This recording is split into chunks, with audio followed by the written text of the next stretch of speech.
Hey there everyone, it's Chris Mack, and on today's episode of Kris Kit, I want to talk about AAA flashlights. I've gone through a couple different ones throughout my EDC endeavors, and I have to say that of all three of these I'm going to review, there's not one that I dislike.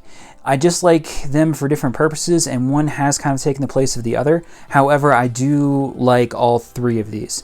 But before we get into those, let's go ahead tabletop. We'll take a look at them, and then we'll go from this tabletop part is not going to take too long. Just a little size comparison here with an Altoids tin, so that way you got a general idea for size.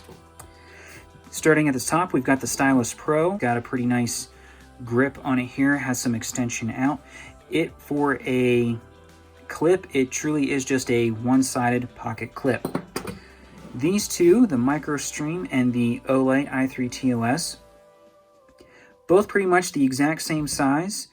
The difference between these two, though, with the Stylus Pro, is the fact that both of them, and I'll see if I can get both here in the picture at the same time, both of them do have this S clip, so that way you can either put it in a pocket or you can put it on the bill of a ball cap, and you can kind of have it as a headlight mode as well. This one's got a little bit different knurling on it than just this smooth side. Both of them are very comfortable in the grip though, and whenever you grip, there's not too much that sticks out of the back. Okay, let's talk about these three lights, and let's talk about how they're similar and how they're different. First, let's start with all three of them. They are all tail switch operated. They are all operated on AAA batteries. The smaller two are obviously going to be operated on one AAA battery, and then the larger one is operated on two AAA batteries. When it comes to the tail switches, all of them are a momentary on by just putting a little bit of pressure, so a little bit of light here. So just putting a little bit of pressure is a momentary on, and then pushing all the way down until it clicks is a continuous on. All three operate in that way. The two Streamlights are strictly on and off. They do not have any modes. The MicroStream, there is some conflicting info right now if you look at the website and Amazon and everything, to where depending on whether you get the older version or the newer version, it's either going to be 35 or 45 lumens. The Stylus Pro is going to be 100 lumens. And then the Olight i3TOS is going to be either 5 lumens or it is going to be 180 lumens. And you can do so a little bit of light over here, I don't want to blind everybody. So the momentary on, you don't have to completely turn it on to go through the modes. You can do the momentary to switch modes and then continue pushing through to save that mode that you're on.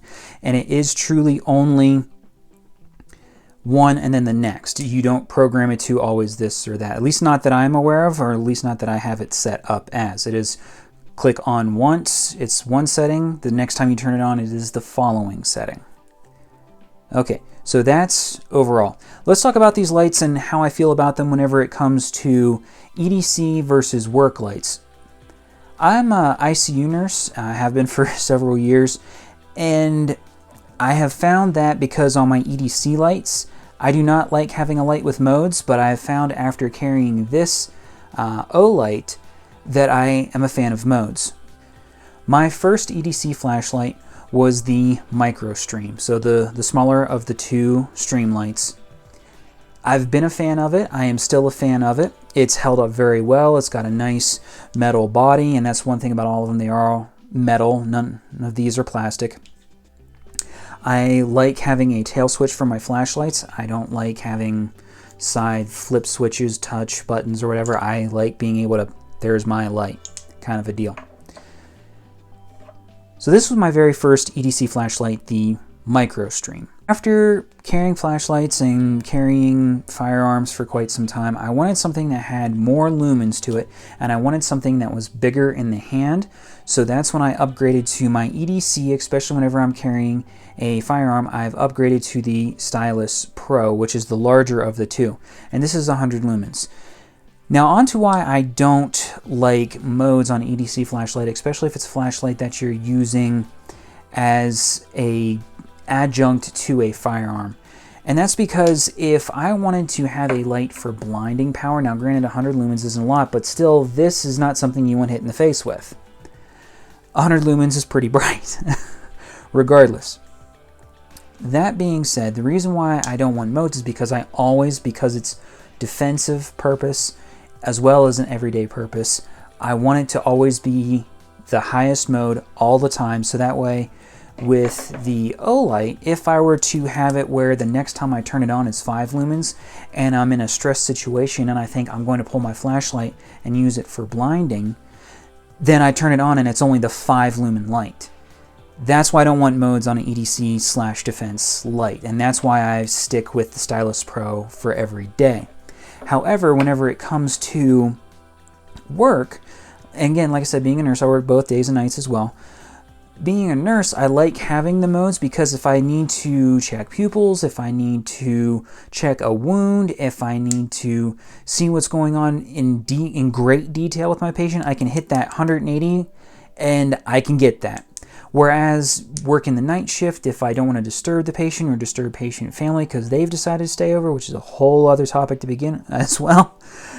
If I don't want to have a lot of light because all I'm doing is checking the level of my meds that are infusing, and just do I need to go get another bag of this as well while I'm in here and checking on things, I only have to hit that little 5 lumen light and I can just kind of check out and get an idea of what's going on without having to brighten up the room and interfere with somebody's sleep. So for nursing purposes, I do like the Olight. However, this is my second Olight, and I'm going to cut a picture in right now. So that was my first Olight.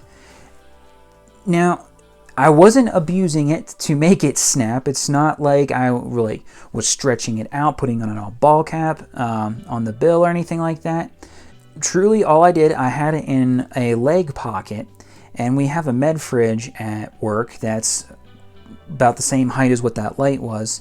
And I got in there to grab some medications. I let the door closed, and all that happened was the latch of the fridge caught onto this little piece, and as it was closing, and it shot across the room.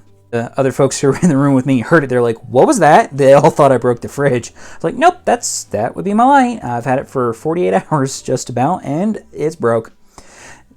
That's what's taken me so long to get into this video, is because I wanted to actually use this one a good bit to see if it would happen again. And thus far, I have not had any issues like that again. So mine could have been a fluke, don't know. I initially did post that picture on Instagram saying, hey, look, this snapped. Everyone was like, oh my gosh, well, tell Olight, they'll fix it. And I did have one other person say, yep, had mine for about 3 days and did the same thing. So it could just be a thing whenever it comes to the clip that every so often a bad one comes out. It happens, no big deal. I do very much so like this light.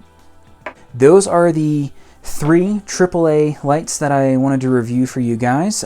If you like any of these and would like to get one for yourself, I'm going to put links down below into the description. Those are affiliate links, and what that means, no extra cost to you, but I do get a little bit of a kickback from it. And that money gets put back into getting more gear to test, review, try out, so that way I can make videos like this. If you like this video, don't forget to hit that thumbs up button down below. So like, comment, and subscribe. I appreciate all of that. Thank you so much for watching, and as always, it's Kris Mac.